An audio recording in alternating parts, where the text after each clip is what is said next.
To call to order the public hearing.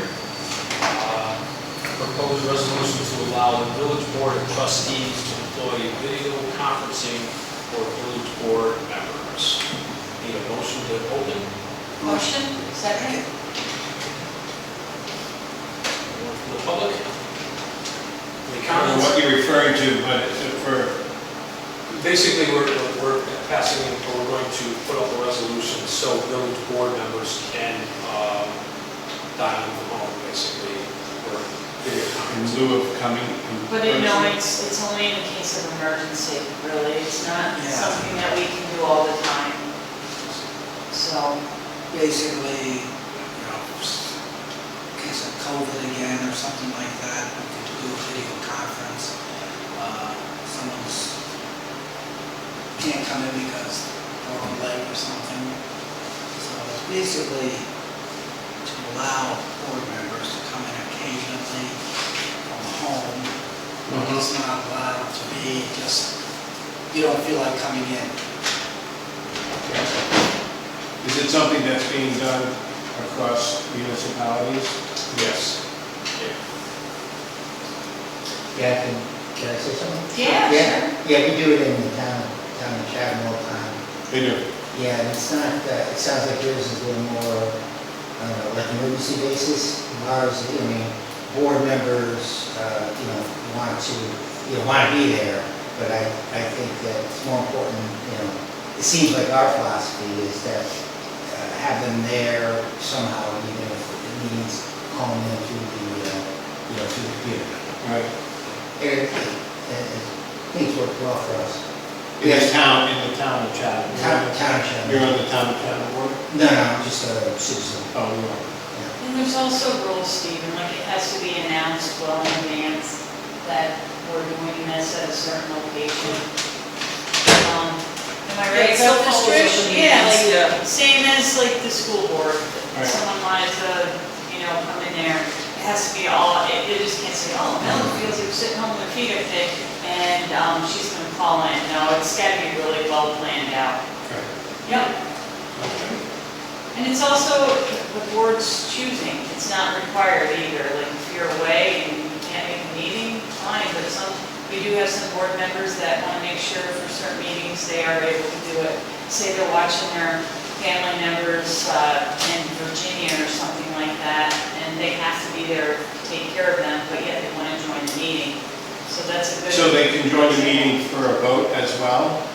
They're active members of the meeting? Yes. Yes. So would it move to the zoning board and the planning board when we don't have a quorum? Because it's problematic when we don't have a quorum. So at the second, it's for the Board of Trustees, but that's a good conversation to have.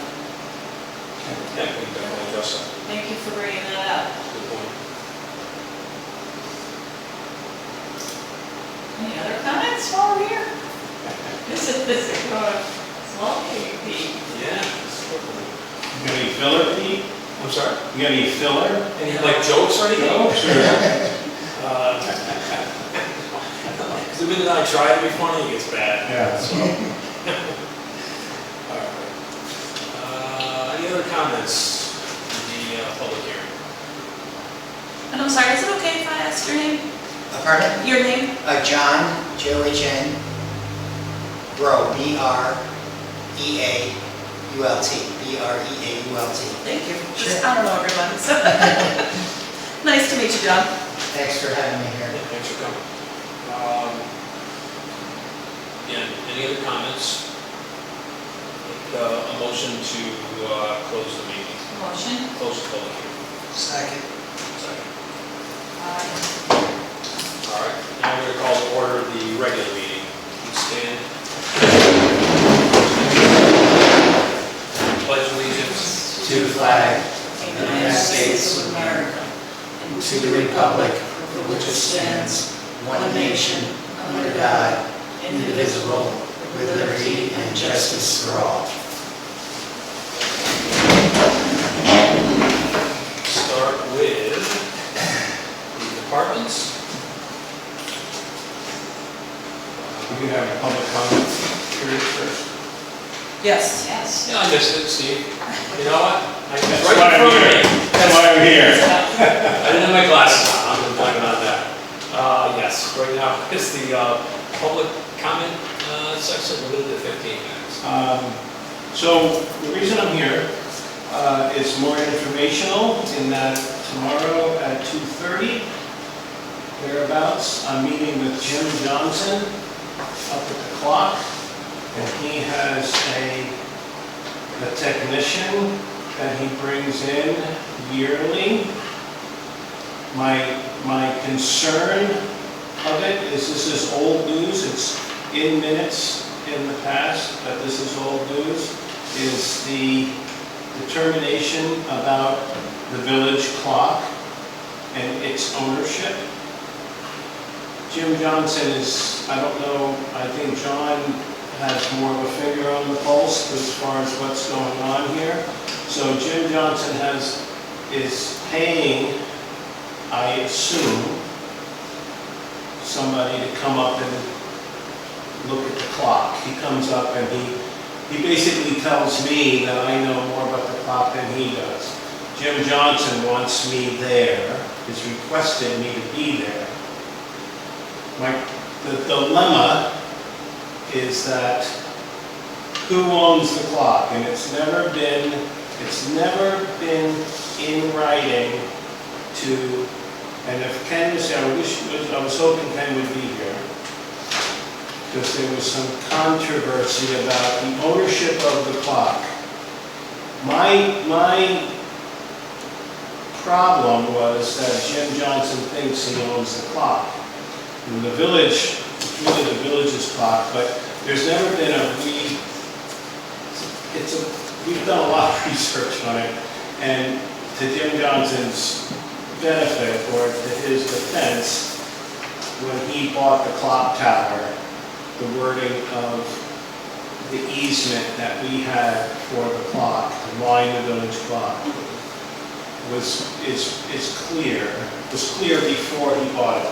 When he bought it, the language in his deed, title search, wasn't quite, and it was pretty much it was wording that we have right to the village clock.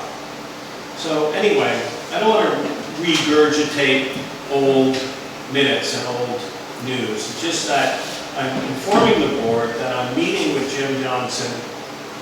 And the reason I'm doing that is because I'm under the belief that this is the village clock. And the reason I'm under the belief that the village owns the clock is that I'm currently being paid by the village. Village tax dollars are paying me. I was doing it pro bono, I was doing it for free for years, and I said, I want to establish a relationship between the village and me for payment of winding the village clock.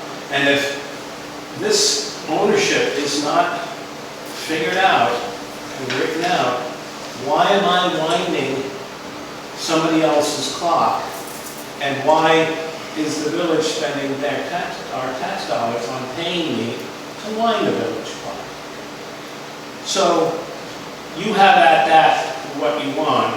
And the reason I came down here is only because this was coincidental in that he called me this morning and said, hey, we're going to meet at 2:30, can you meet it? I said, yeah, oh, great, there's a meeting tonight, I think I'll come down and just say this. I used to come in and give a reading about the clock and what's up with it. The clock's running great. It's running great. It needs repair, that was a whole nother issue, which kind of brought Jim Johnson into the picture as far as ownership of the clock.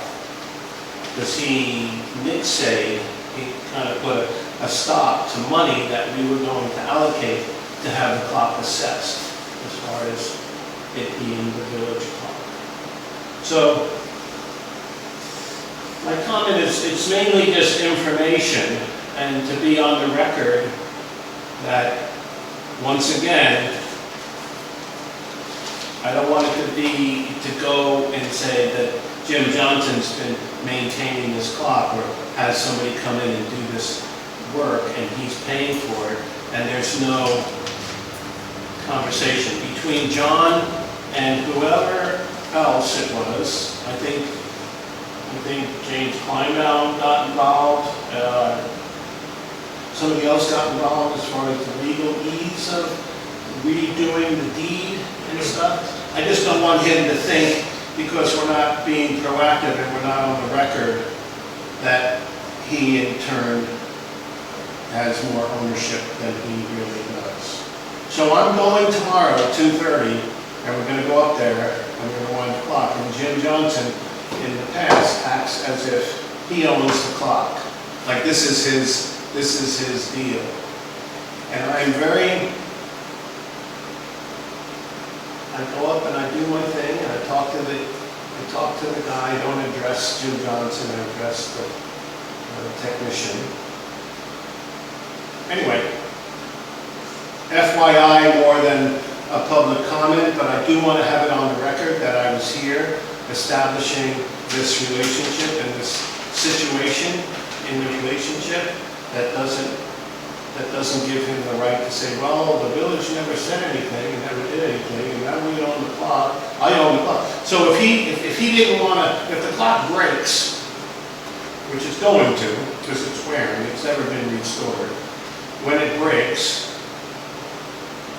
there's going to be, you know what, hits the fan, and there's going to be a problem, and I just want to keep constant on our ownership I appreciate that. of the clock. And I don't know whether that did it, but it's something that I'm just bringing awareness to the board, and I want it in the minutes and in the record of this meeting to establish that relationship.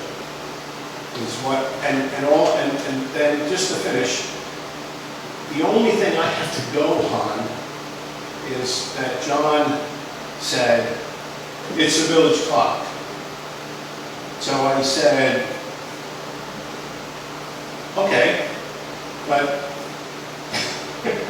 I would really like to see the village draft a deed or an amendment to his deed, or redo that says this is a legitimate right-of-way that we have to the village clock. We don't own the clock tower, we don't own the building, but we own the clock.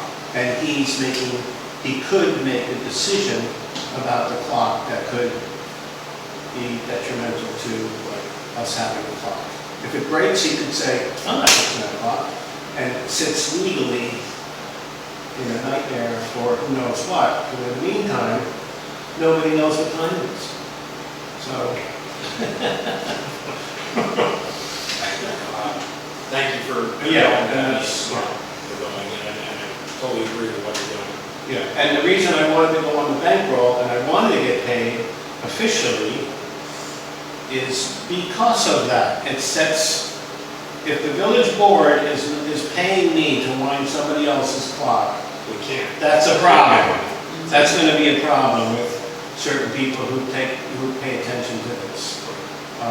But Jim Johnson has nothing to do with the clock, and here he is hiring somebody to, now,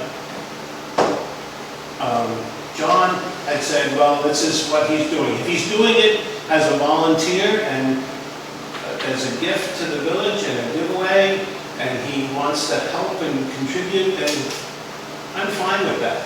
But nothing has been in writing as to his understanding of his ownership, or lack thereof. So what is the meeting about tomorrow?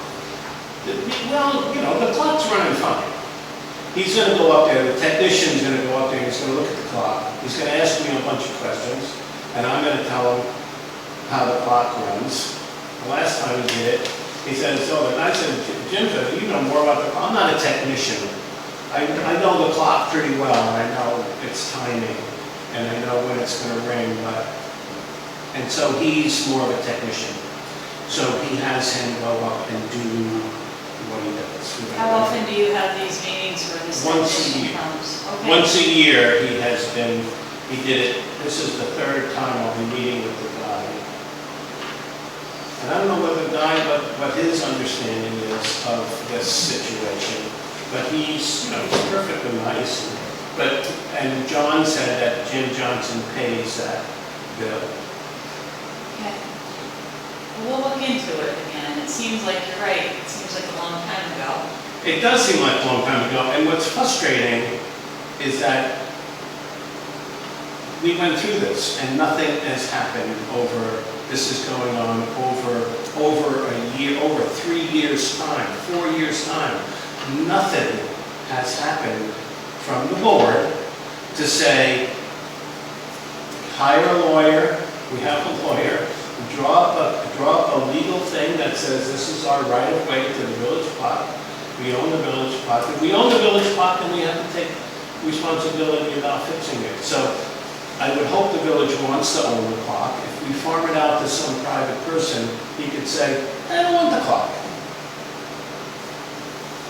So, and then that's a board decision about it. But I can tell you, if the clock didn't ring, I'd hear about it. I think a lot of people hear about it, but historically the clock is etched. So, anyway. I totally agree with you. Thank you very much. Thanks. Anybody else in the public comment section? All right, close the public comment section and go on to the department reports. And not that I'm not totally interested in all of that. You put enough time in here. Take care. We're just getting to the good stuff. I know, you're getting a good start. All right, all the errands report. 9 residential permits issued, 5 commercial permits issued, 4 new complaints received. Any complaints? 4. 3 were remediated, 5 CO searches, 5 certificate of occupancy completions issued, commercial, 8 permit inspections completed, 7 complaint inspections completed, $3,910 in payments received. All right, Nice. very good with that. Joe? Police Chief Alyssa? All right, we got our new barrier trailers came in. We did our basic training on the trailers. DPW participated as well as fire department participated. We'll have a more in-depth certification training after the fair at some point to complete, what they offer as part of the purchase of the barriers. The more advanced training will cover placement, distances, recommendations based on federal requirements, and stuff like that. So we'll be doing that. We'll offer that out to DPW, fire, and probably the local police agencies that may end up using the barriers or borrowing the barriers so that they can get that same training that we get.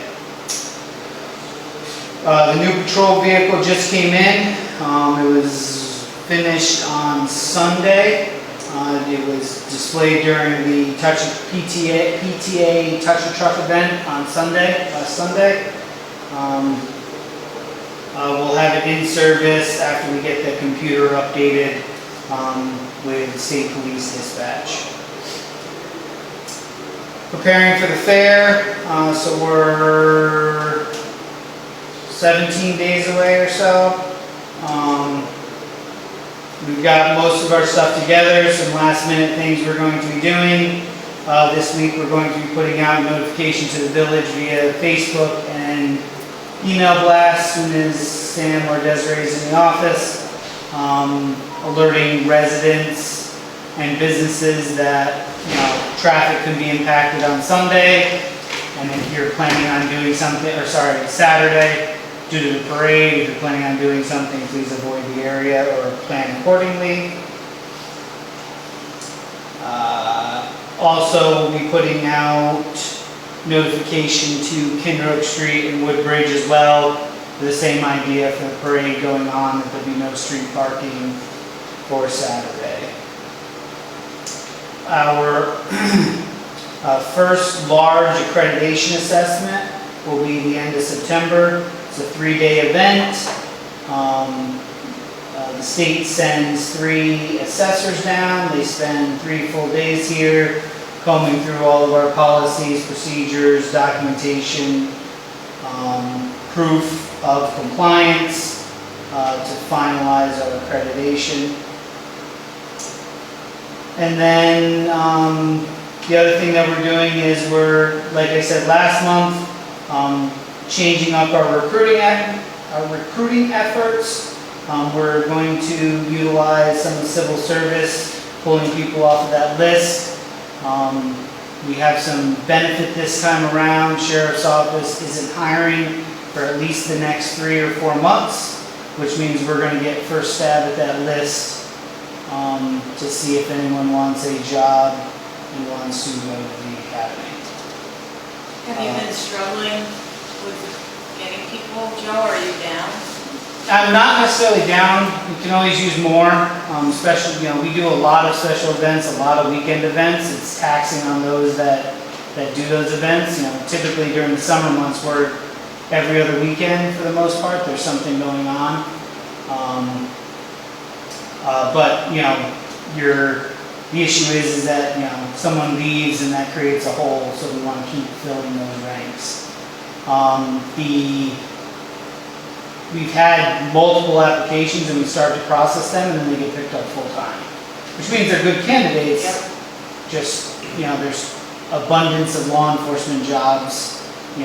Troy, for the first time in, I think they said 30 or 40 years, they're advertising on radio, TV, and social media to attract cops to take their tests. So, they're spending money on that type of recruitment. I think Albany was down about 100. Yeah.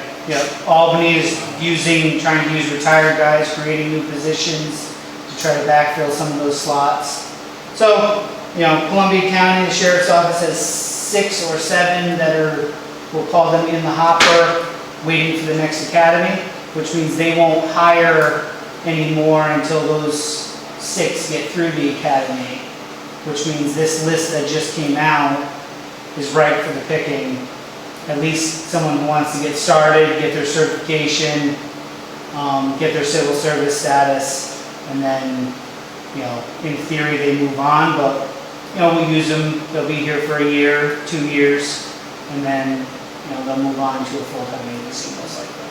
Thanks. My numbers are attached, and that's it. Just a question about accreditation. Yep. Correct me if I'm wrong. Will we be the first part-time police department? We will be the first part-time police department in the state of New York that I know of now, until we get that official sign-off, but I'm pretty sure there is no other part-time police department that is accredited in the state of New York. That's very impressive. Yes. Because it's not easy to do with a full-time staff doing it every day. Yeah, it is not, yep. So, yep. We've been in touch, our assessor has reached out and they do what's called a spot check. They pull 10 of our policies, or 10 of the accreditation standards, and they came back with a few minor changes, some wording stuff, nothing that would be detrimental. So that's a good sign based on that. Great, thank you for doing all that. You all set? Yes. Okay, fire department? Yeah, so Eric left the report with all of us, and basically in a nutshell, the volunteers are doing a lot of work. They're going to be doing the upcoming fair. Eric wrote a lot of information about how many man-hours that takes and what a big commitment it is that our fire department fulfills. I think they also talked about touch a truck and a few other things in here. Oh, and also bringing a truck and a crew to the Copac Fire District for their 100th year anniversary. The guys continue to do drills, truck checks, and thorough gear and equipment audits. Last meeting we talked about the engine that needed the air conditioning, and that's going to happen after the fair. So that's it in a nutshell. All right. Nice. You have Phil? I don't have anything from Phil. I don't believe we received one. No news is good news, how's that? We know they've been out there working, so. Let's see, we need to approve the minutes from July 14th, 2025, the regular meeting. Can I get a motion? Motion. Second. I need a motion to approve the budget to actual July 2025. Motion. Second. All in favor, aye. Okay, new business, resolution 131 of 2025, to enact local law number 3 of 2025, a local law to prohibit parking at 33 Thomas Street. Motion. Motion? Is there a second? And this is a roll call vote. I would say, I think we need to do a roll call for this one. Did they ever submit, this little like sketch of what they finally decided on? I know there were some comments before about the distance. Yep. Corner. Yeah, so it's north side of the intersection of Thomas Street, the driveway of 33 Thomas Street, extending northward 40 feet.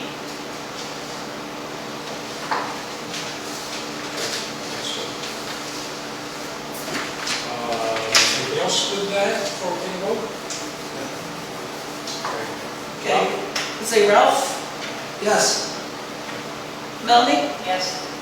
Pete. Yes. All right, thank you. Resolution 132 of 2025, to allow the village board of trustees to employ video conferencing for the village board meetings. And can I get a motion? Motion. Second. Again, this is a roll call vote. Ralph? Yes. Yeah? Yes. And I'm a yes. All right, All right. we're a little unorthodox today. Yeah, it's me, it's what I meant. Resolution 133 of 2025, to approve the Columbia County Agricultural Society written request for permission to utilize the green space on Hudson Avenue to park vehicles during the hours of operation of the Columbia County Fair 2025. Dates will be August 27th through September 1st, 2025. Can I get a motion? Motion. Second. I have a question though. When is the rail trail supposed to start? Do we know? I haven't heard anything on it, no. Okay, so it could start anytime then? And we will, I know it won't start till after the fair. Okay. Yeah, just because the green space there was an issue of concern, whether, they started digging up where we parked, so.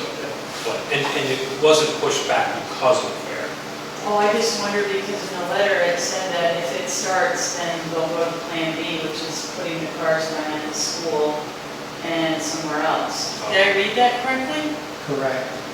Yeah, so that's just why I asked the question, because is there any chance that it could? Oh, maybe I misunderstood. Could be, yeah. Yes, it sounds like It was it could in be. there, yeah, but, so that's why I asked if anyone knew when it. All signs point to no. Okay, I already sent them an invoice, so. okay. Joe, you're good with the parking issue? Yeah, this is the same thing we do every year, it's Hudson Ave. All in favor? Aye. Resolution 134 of 2025, to approve the DPW purchase of Vermeer ET1002 vacuum from Vermeer All Roads, I guess is what Yeah. in the amount of $38,439 per quote 14905 dated 080425 based on the Sourcewell contract. Item is in the current DPW budget to be paid out of water and sewer. Motion. Second, what does this do? Just gonna look it up. I know it's a vacuum, and I'm assuming it sucks up water, I think it's but I don't it's know. what they call a sewer sucker. Okay, We usually just coordinate with the county owns one, okay, and they come through and clean our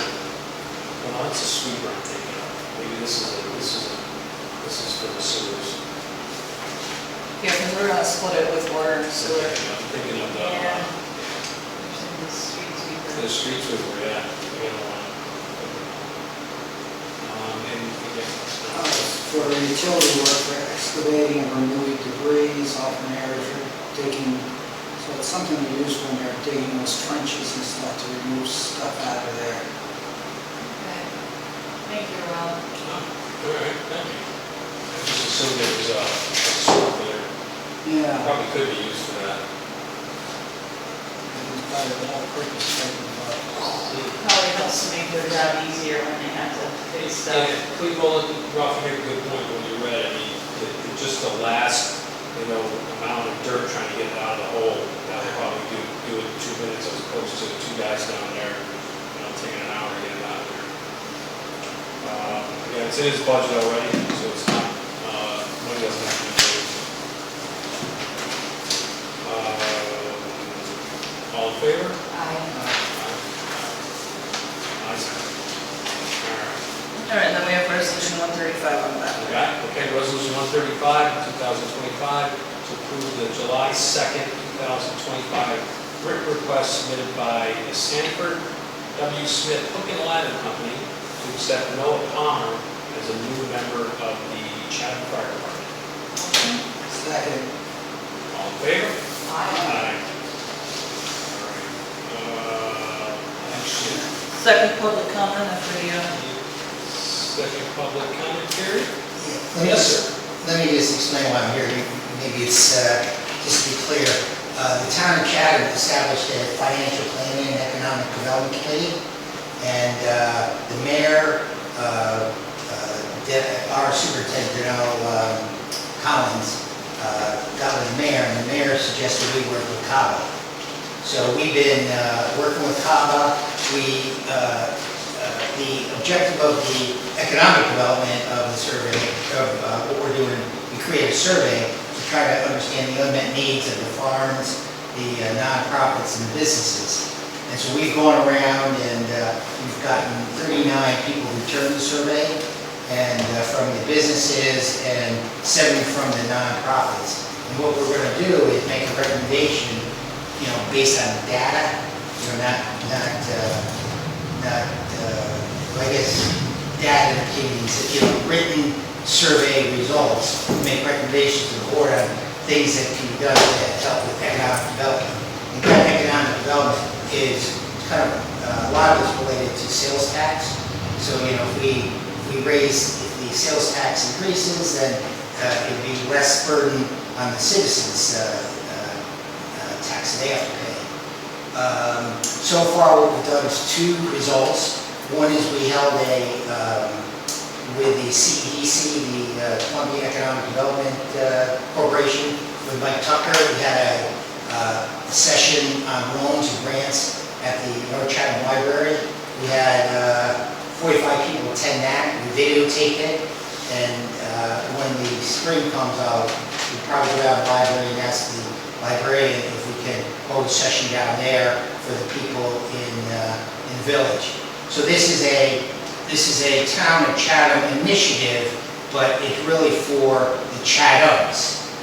And the Chathams mean, like, for example, Sarah Farm Stand is in, I think, Kinderhook.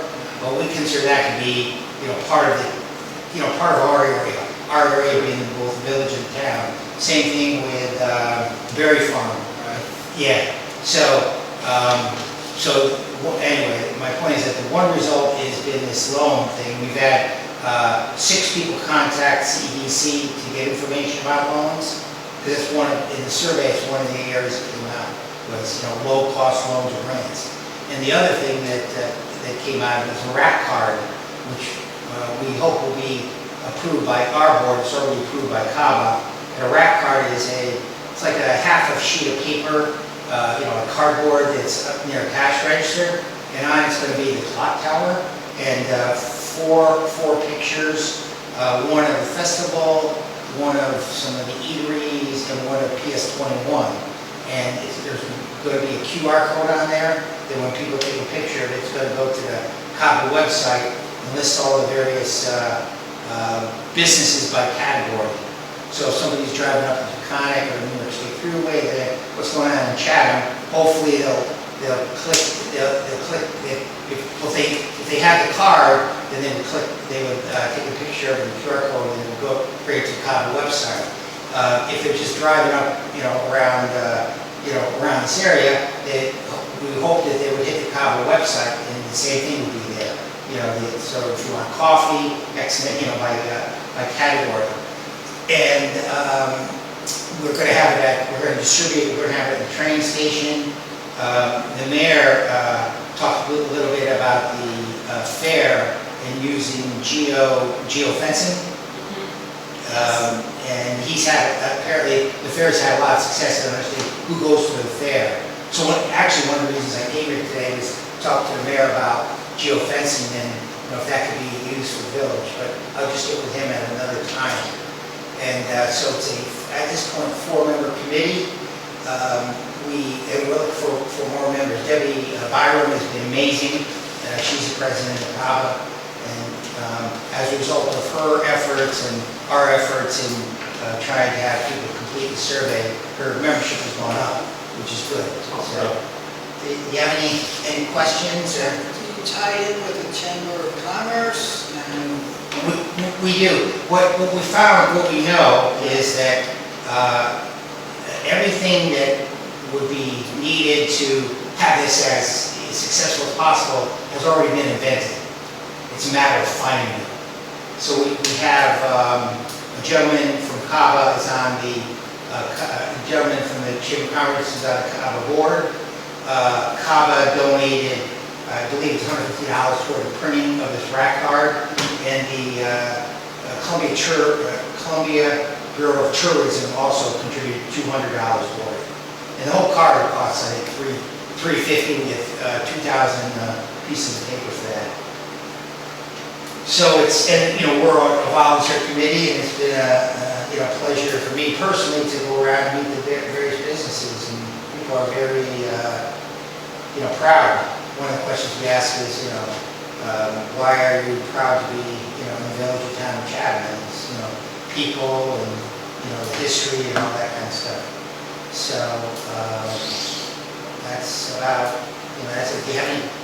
Did I give an explanation so we understand? Yeah, I was going to say that geofencing is pretty cool. I use it in my work. We work with long-term care facilities all over the state. And they actually can put a box over all of them, and you can tell who's going in and out of that building. So therefore, it helps us with marketing. Yeah. So it's a really great tool. Well, the what's called Trivena.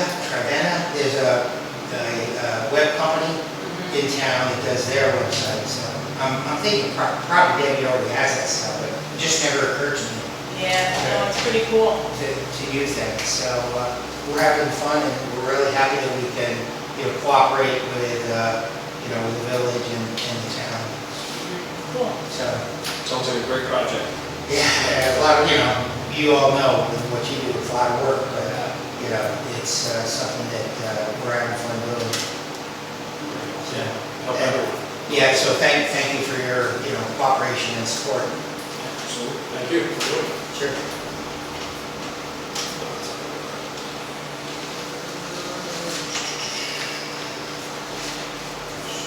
All right, we have a special meeting coming up September 4th, 5:15. I don't think we need to discuss that, right? Next regular meeting is September 8th, 2025. Here's Tracy. Actually, let me read one more thing before we close out the meeting. See, it's a letter from Eric Barnes, Chief Barnes. This hasn't been read before, right? It was dated July 22nd, but it was in this. What's it about? Let me read it. We'll read it again, but sorry.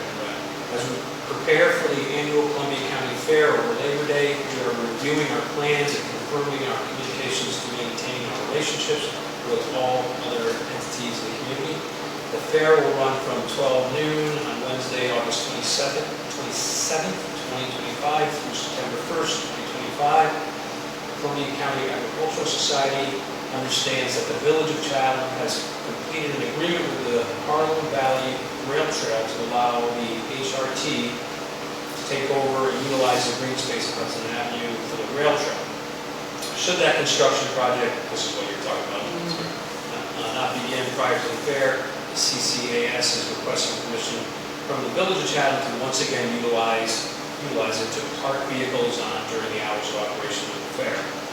We have made alternate arrangements with the Chatham Central School in the event that the green space is not available, and understand if we are not able to park on it. We appreciate your cooperation. We appreciate the cooperation we have received in the past, and look forward to another successful year with your assistance. For your convenience, our email address is info@columbiafair.com if you wish to email your response. Respectfully, Eric Barnes, Fair Manager, not Fire Chief, Fair Manager, who wears several hats, Columbia County Agricultural Society.